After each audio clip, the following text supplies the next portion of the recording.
So why do I think that the breathing techniques are the most important aspect of yoga, especially for children's yoga? So a couple of reasons, really. Firstly, the breathing techniques that we use are working directly with the nervous system. And so this means that we can very quickly, very effectively, kind of hit the nervous system with just a couple of breaths that can switch us over from overstimulated or anxious to calm and grounded, or from sleepy, lethargic to energized and alert. And because we're working directly with the nervous system, although we are consciously taking over the breath, it is working with our biology.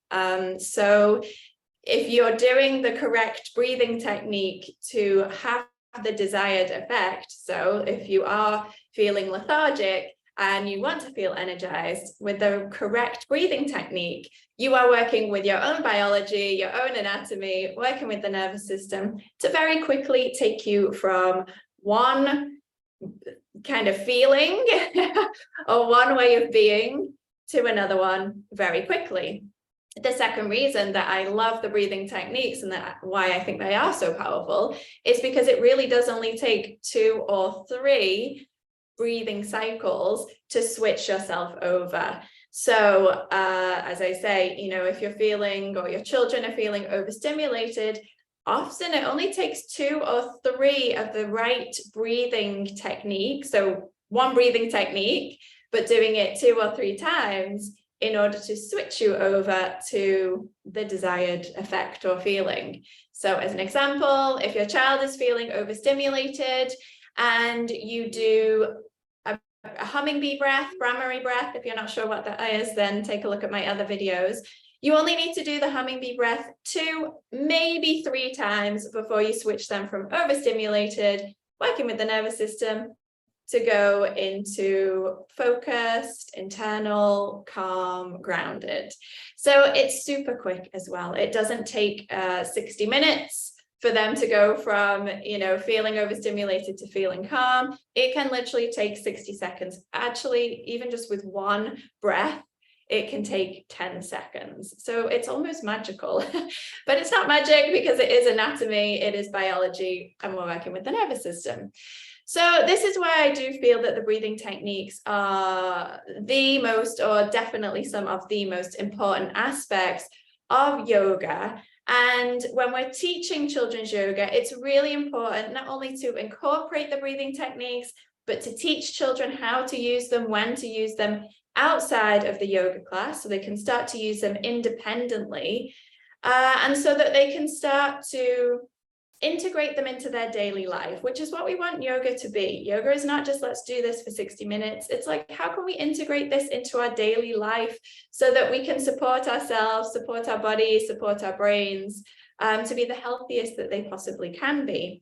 And the breathing techniques really do allow for that, because a lot of the breathing techniques, they start to become kind of natural for the body. Yes, we have to train our body, we have to train our, our lungs, we have to train our brain, we have to train the body to start using them. But then afterwards, your body just starts to naturally use them, without having to consciously think, oh, I need to do my belly breathing, or, oh, I should use my Ujjayi breath. The body just starts to do it. And that's why it's so powerful. So we really should be introducing this to children in our kids yoga classes, in our classrooms, at home, bedtime routine. It's simple, it's quick, it's some of the most effective techniques that you will use of all the coping strategies, of all the yoga techniques that you have. And it doesn't take a lot of time. It also doesn't really take a huge amount of knowledge or effort.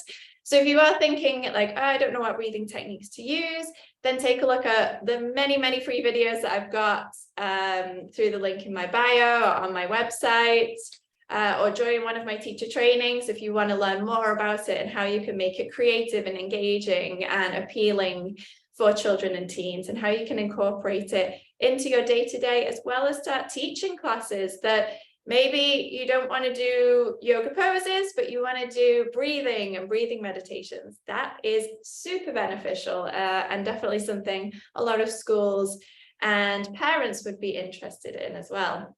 So go out there, teach some breathing, make sure you're breathing yourself, be aware of your own breath, and use the breathing techniques to change how you feel, to change the way that you are being. It's super simple and it's very effective. And that's why I think the breathing techniques are one of, if not the most important aspect of the yoga practice.